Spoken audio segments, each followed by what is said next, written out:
وآله الهدى المجتبى عليه الصلوات والسلام ما بقي في الدنيا بقية غير هذا القرآن فاتخذوه إماما يدلكم على هداكم وإن أحق الناس بالقرآن من عمل به وإن لم يحفظه وأبعدهم منه من لم يعمل به وَإِن كَانَ يَقْرَأُهُ۔ تمام حمد و ثنا ہے ذات پاک پروردگار کے لیے، درود و سلام ہے محمد و آل محمد علیہ الصلوۃ والسلام۔ قابل تعریف لائق تحسین آپ تمامی حضرات یقیناً دور و دراز سے جذبہ عبادات خداوندی لیے ہوئے، معرفت جمعہ لیے ہوئے اور خاص طور پر معرفت ماہ مبارک رمضان کو درک کرتے ہوئے اس خانہ خدا تک آئے ہیں۔ میں آپ تمامی حضرات کے ساتھ پہلے دعا کرنا چاہوں گا، خدایا بحق محمد و آل محمد علیہ السلام جتنے بھی مومن دور و دراز سے اس خانہ خدا تک تشریف لائے، جو بھی حاجات لے کر آئیں کی حاجات کو روا فرما، جو بھی مومنین مشکلات لے کر آئیں کی مشکلات کو رفع دفع فرما۔ خدایا حاضرین کے بچے جہاں بھی تعلیم حاصل، ہمارے قوم کے ہمارے مسلمانوں کے بچے جہاں بھی تعلیم حاصل کر رہے ہیں، ان تعلیم حاصل کرنے والوں بچوں کو علم میں کامیابی عطا فرما۔ ہمارے بے روزگار نوجوان مسلمانوں کے نوجوان بے روزگار کہیں بھی رہتے ہو، خدا ان تمام بے روزگار نوجوانوں کو جلد از جلد روزگار عطا فرما۔ جو بچے امتحانات دے رہے ہیں انہیں اعلیٰ نمبرات سے کامیابی عطا فرما۔ خدا اس ماہ مغفرت کے صدقے میں ہم سب کی اور ہمارے تمام آباء و اجداد تمام مرحومین کی خاطر واقفین مسجد کے مرحومین کی مغفرت فرما، تمام مرحومین کو جنت نصیب فرما۔ خدا اس ماہ مبارک رمضان کے صدقے میں تمام مریضوں کو شفا عاجل و کامل عطا فرما۔ خدا مسلمان جہاں بھی بستے ان سب کی حفاظت فرما، دشمنان اسلام کو نست و نابود فرما۔ خدایا امام زمان علیہ الصلوۃ والسلام کے ظہور میں تعجیل عطا فرما، ہم سب کو امام کے اعوان اور انصار میں شمار فرما۔ عزیزان ایمانی، ماہ مبارک رمضان کی آج 13ویں تاریخ آ گئی۔ آج یقیناً خداوند عالمین اگر قبول فرمائے یقیناً 12 دن ہم روزہ رکھ چکے اور آج 13ویں پر ہم قدم رکھے ہیں۔ دعا یہ ہے کہ انشاءاللہ خدا ہم اس ماہ مبارک رمضان میں زیادہ سے زیادہ خدا ہم سب کو عمل خیر کرنے کی توفیق عطا فرمائے۔ عزیزان ایمانی، ماہ مبارک رمضان کے اس خطبہ آج کے اس جمعہ دوم میں، آج دوسرا جمعہ ماہ مبارک رمضان کا، میں اپنے نفس کے ساتھ ساتھ آپ تمامی حضرات کو تقوی الہی کی طرف دعوت دینا چاہوں گا، اس لیے کہ جب تک انسان کے اندر تقوی الہی نہیں ہوتا یقیناً وہ محرمات سے دور نہیں رہ سکتا، واجبات کے قریب نہیں جا سکتا۔ یہی تقوی الہی ہوتا ہے کہ انسان کو محرمات سے دور کر دیتا ہے اور واجبات کے قریب کر دیتا ہے۔ تو لہذا کوشش یہ کیجیے کہ انشاءاللہ اپنے اندر تقوی لائیے۔ تقوی یعنی خوف خدا، خدا کا ڈر لائیے۔ آپ یہ سمجھیے جو بھی آپ کام کریں گے پہلے آپ ذہن میں یہ لائیے کہ آیا یہ کام میں انجام دے رہا ہوں، آیا اس کام پہ میرا رب مجھ سے راضی ہے یا نہیں ہے۔ اگر آپ کو لگے اس میں رب راضی ہے تو یقیناً انجام دیجیے، آپ کو لگے کہ اس میں رب راضی نہیں ہے اسی کو محرمات کے تو اس کا آپ کو انجام نہیں دینا ہے۔ لہذا عزیزان گرامی، آج 13 تاریخ آگے ماہ مبارک رمضان کی، کل 14، پرسوں 15 ایک خاص ولادت کی تاریخ ہے۔ لہذا میں آپ لوگ ایڈوانس امام حسن مجتبی علیہ الصلوۃ والسلام کی ولادت کی مبارکبادی پیش کرتا ہوں۔ 15 شعبان المعظم سن 3 ہجری کو فاطمہ زہرا سلام اللہ علیہ کے گھر پہ، امام علی علیہ السلام کے گھر پہ جو پہلی اولاد کی خوشی آئی تھی، اس بیٹے کا نام تھا امام حسن مجتبی علیہ السلام۔ امام حسن مجتبی علیہ الصلوۃ والسلام کے بارے میں یقیناً تھوڑی دیر سماعت کریں گے، سنیں گے یقیناً کہ امام حسن علیہ السلام کی شخصیت کیا تھی اور امام حسن علیہ السلام نے کتنی قربانیاں دی دین پیغمبر کے لیے۔ یقیناً تمام شیعیان حیدر کرار جہاں جہاں بھی بستے ہیں امام حسین علیہ السلام کی شخصیت سے واقف ہیں۔ کوئی شیعہ ایسا ہو ہی نہیں سکتا جو حسینی قربانی کو نہ جانتا ہو، کربلا کے اس واقعے کو نہ جانتا ہو، کربلا کے ان درخلاش مناظر کو سننے کے بعد، پڑھنے کے بعد گریہ نہ کرے، ایسا ہو ہی نہیں سکتا۔ تو لہٰذا آپ یوں سمجھ لیجیے عزیزان گرامی، امام حسین علیہ السلام نے جس طریقے سے نانا پیغمبر کے دین کو بچانے کے لیے جو بڑی قربانی کربلا کے میدان میں دی تھی، وہی قربانی امام حسن مجتبی علیہ السلام ایسی ہی قربانی، ایسی سیم قربانی مدینے میں رہتے ہوئے امام حسن علیہ السلام نے قربانی دی تھی۔ لیکن یہ بات الگ ہے کہ شاید ہم میں سے سب کو معلوم ہو سب کو معلوم نہ ہو، لیکن آپ اس قربانی کو کم نہ سمجھ لیجئے۔ ایک بھائی نے اپنی جان قربان کر کے اسلام کی بقا کے لیے قربانی دی تھی، دوسرے بھائی نے اپنے مال و در کو قربان کر کے دین اسلام کی بقا کے لیے قربانی دی تھی۔ لہذا یقیناً امام حسن مجتبی علیہ السلام کے بارے میں اگر ہم غور کریں، اگر ہم درک کریں گے تو ہمارے درمیان یہ بات آ جاتی ہے۔ امام حسن مجتبی علیہ السلام حدیث مبارکہ میں ارشاد فرماتے ہیں، ما بقی فی الدنیا بقیت غیر هذا القرآن۔ سنتے رہے امام حسن مجتبی علیہ السلام کے فضائل شاید پھر زندگی موقع دے نہ دے، اگلے سال ولادت ہمیں ملے یا نہ ملے۔ امام حسن مجتبی علیہ السلام فرماتے ہیں، ما بقی فی الدنیا بقیت غیر هذا القرآن۔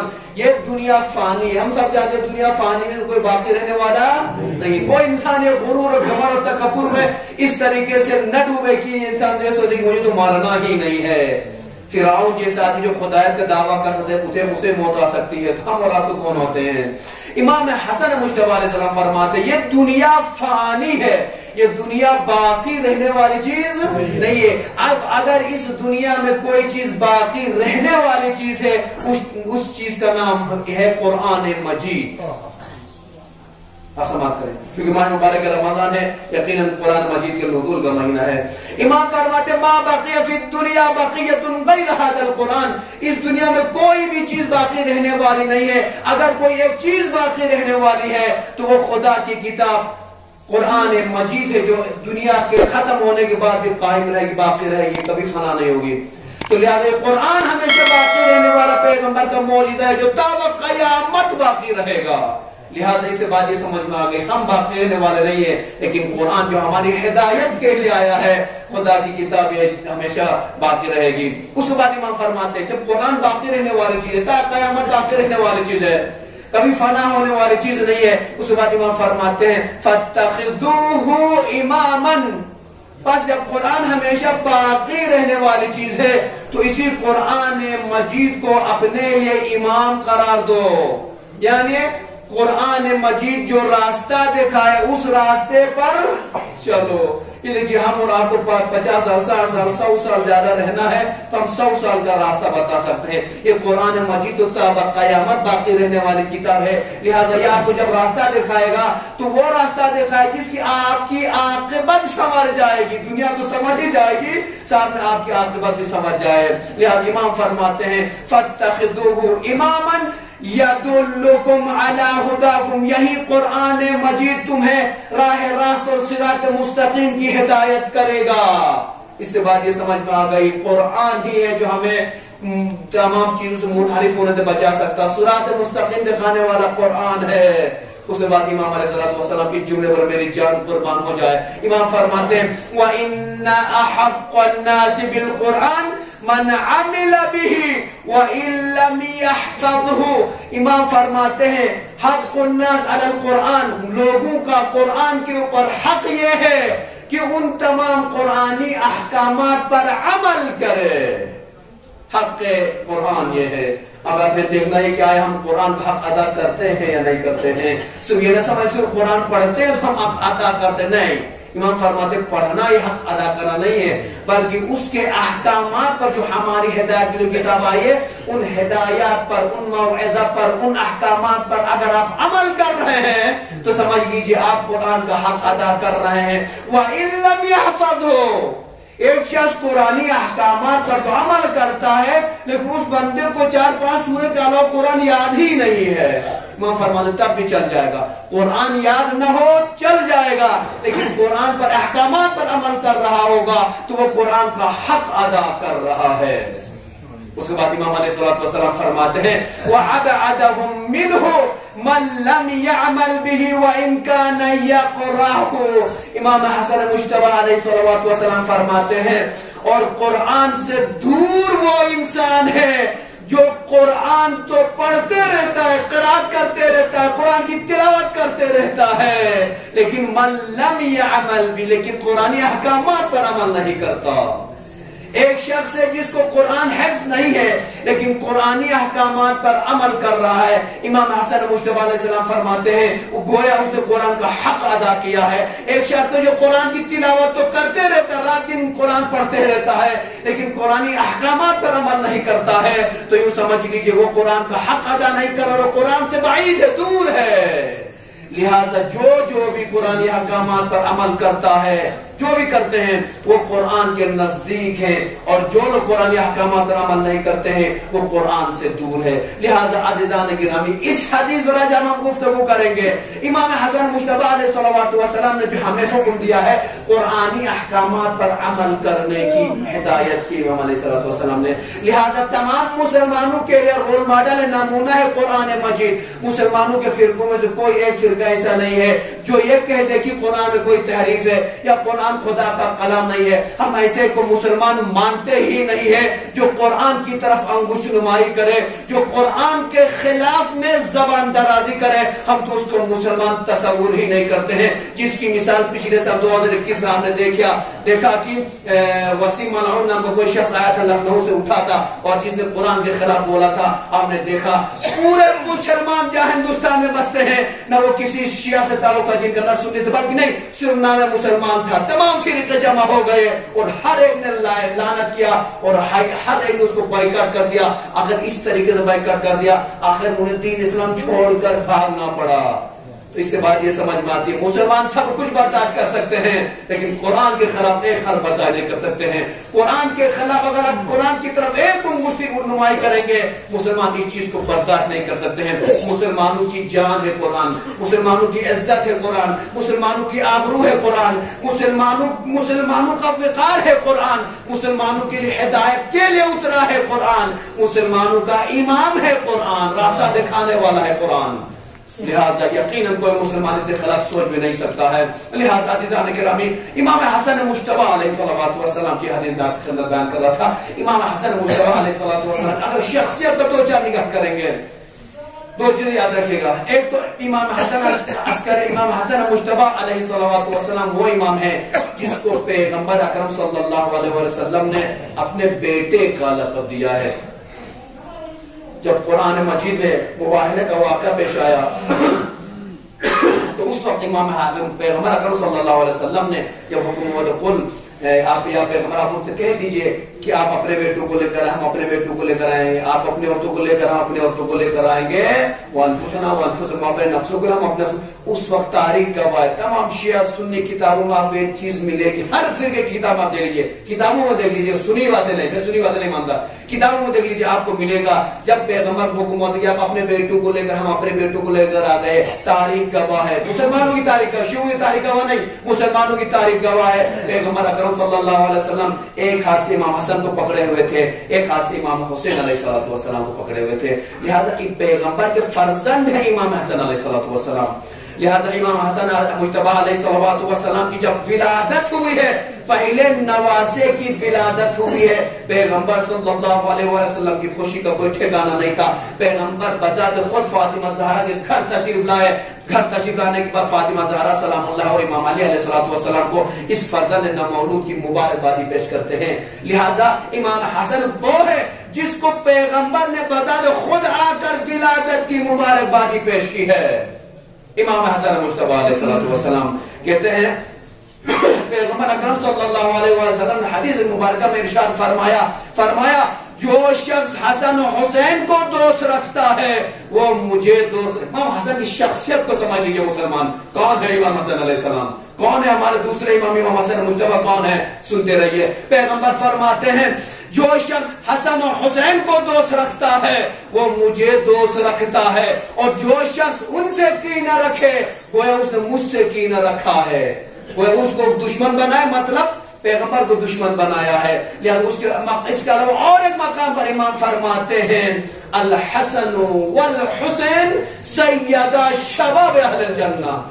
امام حسن اور حسین علیہ السلام کی معرفت کو بتاتے ہوئے پیغمبر فرماتے ہیں حسن اور حسین جوانان جنت کے سردار ہیں. یہ امام حسن علیہ السلام. اور ایک حدیث بیان کرتا چلو جلدی چونکہ باتیں ٹائم وقت نہ لے کی باتیں بہت ساری بولنی اور وقت کم ہے لہذا اس کے بعد ایک حدیث میں ارشاد فرماتے پیغمبر اکرم صلی اللہ علیہ وسلم الحسن والحسین امامان قاما او قعدا. امام فرماتے ہیں حسن و حسین میری امت کے امام ہیں چاہے وہ قیام کریں چاہے وہ بیٹھے رہیں چاہے منصب خلافت پر ہو چاہے خلافت پر نہ ہو چاہے وزارت اور حکومت ان کے ہاتھ میں ہو یا نہ ہو لیکن امام حسن اور حسین علیہ السلام مسلمانوں کے امام ہیں. پیغمبر یہ نہیں فرمایا کہ شیعوں کے امام ہے پیغمبر نے فرمایا مسلمانوں کے لیے ہیں الحسن والحسن. پیغمبر جب کچھ ارشاد فرماتے تھے پیغمبر صلی اللہ علیہ وسلم جب حدیث ارشاد فرماتے تھے تو کسی فرقے کو ٹارگٹ بنا کر مخصوص کر کے ارشاد نہیں فرماتے تھے. پیغمبر کے نظر میں صرف اسلام تھا. اسلام کو مد نظر رکھتے ہوئے کلمہ گو کو یاد رکھتے ہوئے کلمہ گو کو مد نظر رکھتے ہوئے پیغمبر ارشاد فرماتے تھے. لہذا پیغمبر نے ارشاد فرمایا الحسن والحسین امامانی قاما او قعدا چاہے قیام کرے چاہے قیام نہ کر بیٹھے رہیں یہ امام ہیں. لہذا عزیزان گرامی امام حسن مجتبی علیہ السلام کا اگر کارنامہ ہم گناتے رہیں گے اتنے مختصر 40 منٹ خطبے میں وہ مناقب مسائل میں آپ کو ساتھ بیان نہیں کر سکتا. لہذا چند نقاط پر اشارہ کرتا جاؤں گا. پہلے میں نے جملہ کہہ دیا تھا تاریخی جملہ تھا میرا یقیناً میں نے کہا تھا ایک بھائی نے کربلا کے میدان میں قربانی دی تھی ایک بھائی نے مدینے میں رہ کر اسلام کے لیے قربانی دی تھی. اس قربانی کا تذکر کرتے ہوئے آگے بڑھنا چاہوں گا. لہذا کہتے ہیں جب جنگ جمل کی آگ بھڑکتی گئی آگ بہت زیادہ روشن ہو گئی آپ کے شعلے آسمان کو چھو رہے تھے اس وقت امام حسن مجتبی علیہ السلام تھے جو امام علی علیہ السلام کے ساتھ شانہ و شانہ کھڑے ہو کر اس جنگ جمل کی آگ کو بجھانے میں بڑا کردار ادا کیا تھا امام حسن علیہ السلام نے. اس کے علاوہ جب جنگ صفین کی بات آئی تھی جب جنگ صفین کی بات آ گئی تو معاویہ کی طرف سے عبداللہ ابن عمر کو امام حسن علیہ السلام کے بعد بھیجا گیا. تاریخ گواہ ہے میں کتابوں میں دکھا سکتے ہیں. حضرت امام حسن مجتبی علیہ السلام کے پاس عبداللہ ابن عمر آئے. آنے کے بعد کہتے مجھے معاویہ نے بھیجا ہے کہ آپ کے لیے پیغام بھیجا. کہا کیا پیغام ہے معاویہ کا میرے لیے؟ کہا کہ معاویہ نے کہا کہ حسن مجتبی سے کہہ دو کہ جنگ صفین کی بات ہے کہہ دو کہ اپنے بابا کی حمایت سے دستبردار ہو جائیں یعنی اپنے بابا کو اس جنگ میں ساتھ نہ دے.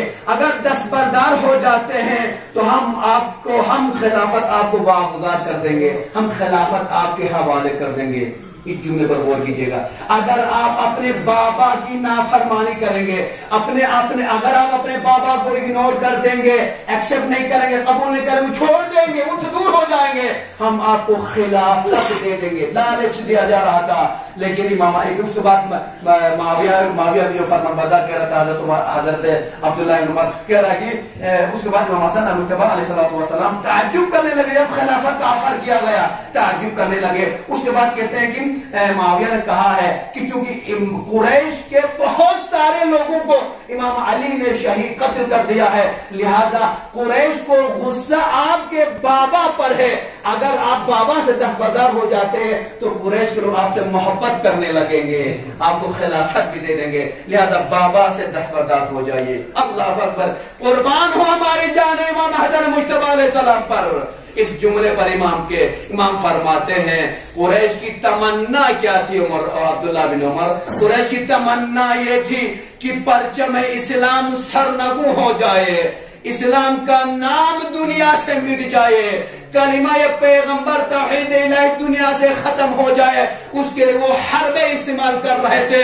انہی حربوں کو ختم کرنے کے لیے میرے بابا نے ان کے سروں کو قلم کر دیا تھا. آج کیسے ہو سکتا ہے ایک باپ اسلام کی بقا کے لیے دشمنوں کے سروں کو قلم کر دے ان کا بیٹا انہی کے باپ کے خلاف میں بولے یہ ہو ہی نہیں سکتا. آپ کو آپ کی خلافت آپ کے لیے مبارک ہو.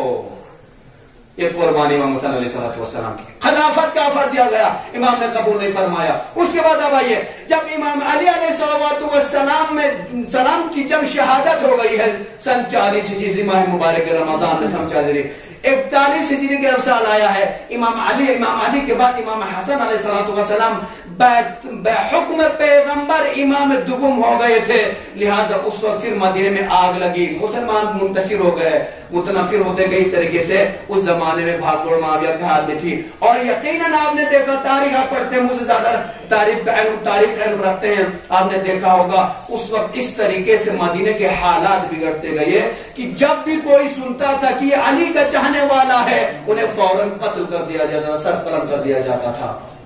اور اس وقت امام حسن مجتبی علیہ السلام نے جو قربانی دی ہے نا، اس قربانی کو فراموش نہ کیجیے مسلمانوں، خاص طور پر امام کے چاہنے والوں۔ وہ امام حسن علیہ السلام نے جنگ نہیں کی، کربلا کی جنگ تھی، جو ہم کو جنگ سب کو یاد ہے، لیکن جو امام حسین کی جو قربانی تھی وہ کسی کو شاید ہم کو یاد نہیں ہے۔ اس وقت جب شیعوں کی جان کے لالے پڑے ہوئے تھے، تمام لوگ مسلمان کوئی بھی دیکھتا تھا انسان کی علی کا چاہنے والا ہے، امام حسن کا چاہنے والا ہے، فوراً سر قلم کرنے کو حکم دیتا تھا۔ ان حالات میں معاویہ سے امام حسن مجتبی علیہ السلام نے صلح فرما کر مسلمانوں کے درمیان شیعیان حیدر کرار کی جان کی حفاظت کی ہے۔ آیا قربانی کم تھی؟ جو معاویہ، ابھی میں نے واقعہ بیان کیا، جو معاویہ امام حسن مجتبی علیہ السلام کو خلافت کا آفر کر رہا تھا، امام نے خلافت کو بھی ٹھکرا دیا، خلافت انہی کے لیے مبارک قرار دیا، لیکن اس کے باوجود بھی یقین امام حسن مجتبی علیہ السلام 10 سال مدت امامت میں سن 40 سے لے کر 50 ہجری تک امامت کے منصب پر قائم رہے، لیکن ظاہری حکومت امام کے ہاتھ میں نہیں تھی۔ اس ظاہری حکومت کو امام حسن مجتبی علیہ السلام نے اپنے چاہنے والوں کو بچانے کے لیے حکومت کو قربان کر دیا تھا امام حسن مجتبی علیہ السلام نے۔ لہذا بہت ساری شرائط معاویہ کے ساتھ، سورہ امام حسن کبھی پڑھیے گا موقع ملے تو، سورہ امام حسن علیہ السلام نے بہت سارے شرائط کے بعد یہ بات طے ہو پائی تھی کہ آج کے بعد کوئی بھی مسلمانوں کے درمیان انتشار نہیں پھیلائے گا، مسلمان ایک دوسرے مسلمان کو نہیں مارے گا، شیعیان حیدر کرار کی جان کی ضمانت دی جائے، اس کے بعد انہیں امام حسن علیہ السلام نے صلح ان تمام شرائط کے ساتھ کیا تھا۔ لیکن ان تمام چیزوں کے بعد ایک بات سمجھ میں آ گئی میرے مولا امام حسن کے چاہنے والوں، میرے تمام غیور مسلمانوں، اس سے ایک بات یہ سمجھ میں آ جاتی ہے، اگر ہمارے امام حسن مجتبی علیہ السلام دشمنوں سے اگر صلح کر سکتے ہیں، صلح حدیبیہ ہم نے سنا ہے بھائی پیغمبر اکرم صلی اللہ علیہ وسلم نے مشرقین کے ساتھ صلح کی، کس لیے؟ صرف مسلمانوں کی جان کی سیفٹی کے لیے۔ جب ہمارے پیغمبر صلح کر سکتے ہیں تو آج مسلمان صلح کیوں نہیں کر سکتے آپس میں؟ یہ سوال لے کر جائے گا، شیخ بارہمو کی طرف سے آپ کے لیے سوال ہی رہے گا۔ جب ہمارے امام ہمارے لیے قربانیاں دے رہے ہیں، ہمارے پیغمبر ہمارے لیے قربانیاں دے رہے ہیں، صلح کر رہے ہیں، آج مسلمان آپس میں صلح کیوں نہیں کر سکتے ہیں؟ ہم جس کو کہتے ہیں دوسری زبان میں الفاظ بدل کے دوں، دیکھ سے زیادہ چمچہ گرم، یہی مثال ہے۔ پیغمبر اکرم صلی اللہ علیہ وسلم تمام مسلمانوں کو ایک کرنے کی بات کرتے ہیں، ہمارے 12 امام ہم سب کو ایک کرنے کی بات کرتے ہیں، ہمارے تمام مجتہدین اعظام ہم سب کو ایک کرنے کی بات کرتے ہیں، لیکن ہم رہے ان کے چاہنے والے، وارے بھیا دیکھ سے زیادہ چمچہ گرم۔ تو لہٰذا اس کا مطلب یہ کہ جو پہلے میں نے بتایا تھا کہ احکامات پر عمل کرنا ایک دین کے نزدیک ہونے کی دلیل ہے، یوں سمجھ لیجئے گا۔ آج آپ مسلمان اگر آج بھی ایک نہیں ہو، خدا رہا دشمن کیا حربہ استعمال، اس کو جاننے کی کوشش کیجئے، پھر آپ سمجھ لیں گے کہ دشمن کس طریقے سے مسلمانوں کے پیچھے پڑا ہوا ہے۔ آج ہم اپنے دیش، اپنے ہندوستان کی بات کرتے ہیں، ہندوستان میں یقیناً آج آپ دیکھتے ہیں 7 اسٹیٹ پر آگ لگی ہوئی ہے، 7 اسٹیٹ تک بات پہنچ گئی ہے۔ بات کرناٹک سے شروع ہوئی تھی، میں اس دن خطبے میں کہا تھا اگر مودی سرکار اس آگ کو یہیں پر نہیں روکے گی، اس آگ کو یہیں پر نہ بجھائے تو یہ آگ پورے ہندوستان میں پھیلے گی، اور پھیل گئی۔ 7 اسٹیٹ تک یہ بات پہنچ گئی ہے۔ کبھی مسلمانوں کو پردے کے نام پر ٹارگٹ کیا جاتا ہے، مجھ سے زیادہ آپ نیوز سنتے ہیں بھائی، آپ سوشل میڈیا پر ٹچ ہیں، آپ دیکھتے ہیں، آج دیکھتے ہیں ماہ مبارک رمضان میں مسلمان جب نماز پڑھنے جاتے ہیں، مسلمانوں کو پکڑ کر پیٹا جا رہا ہے، ان کا خون بہایا جا رہا ہے۔ اس ماہ مبارک رمضان میں جب کسی مسلمان کی مسجد سے اذان کی اور اللہ اکبر کی آواز بلند ہوتی ہے، وہاں پر ہنومان چالیسا بجایا جاتا ہے، وہاں پر جمع ہو جاتے ہیں اور ڈول ڈمن لے کر شروع ہو جاتے ہیں، اس طریقے سے مسلمانوں کی عبادت میں خلل پیدا کر دیتے ہیں۔ اور حکم یہ دیا گیا مہاراشٹر سے، راج ٹھاکرے صاحب کا حکم ہے، آپ دیکھا، میں آپ کو نیوز پیپر میں دکھا دوں گا، نیوز پیپر ممبئی کے اردو ٹائمز میں آئے پہ یہ نیوز آئی ہے، وہاں سے انہوں نے حکم دیا ہے کہ